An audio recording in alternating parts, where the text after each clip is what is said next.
وہ پرانے وقتوں میں کہا کرتے تھے نیکی کر دریا میں ڈال، آج کل کہتے ہیں نیکی کر فیس بک پہ ڈال۔ عمرے پہ جا رہا ہوں دعا کریں، بلکہ جو زیادہ نیک ہوتے ہیں وہ بتاتے ہیں چوتھے عمرے پہ جا رہا ہوں دعا کریں، چھٹے حج پہ جا رہا ہوں، تیسرے حج پہ اللہ نے تیسرے حج کی سعادت نصیب فرمائی۔ اور بھائی سعادت اللہ نے نصیب فرمائی ہے تو اس کا معاملہ تمہارا اور تمہارے اللہ کا ہے، دنیا کو کیا دکھاتے ہیں؟ اجر تو مل گیا، تھوڑی سی شہرت بھی ہو جائے، ذرا تھوڑا سا پتہ چل جائے۔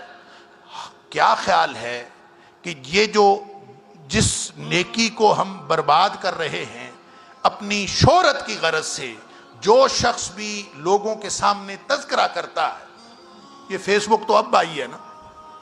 میں تو بچپن سے سوچتا تھا کہ جو آدمی نیکی کا ذکر کرتا ہے لوگوں کے سامنے، ایک تو نیکی وہ ہے جو لوگوں کو نظر آ جاتی، آپ نے نماز پڑھنی ہے، آپ نے مسجد میں آنا ہی آنا ہے، لوگوں کو دیکھنا۔ ایک یہ ہے کہ آپ شام کو لوگوں کو بتائیں الحمدللہ فجر کی نماز بھی پڑھی ہے جماعت کے ساتھ، زور کی بھی پڑھی ہے، عصر کی بھی پڑھی ہے، پڑھی ہے، تمہارا معاملہ تمہارے اللہ کے ساتھ ہے۔ لوگوں کو ذکر کر کے کیا لینا چاہتے ہو اس سے؟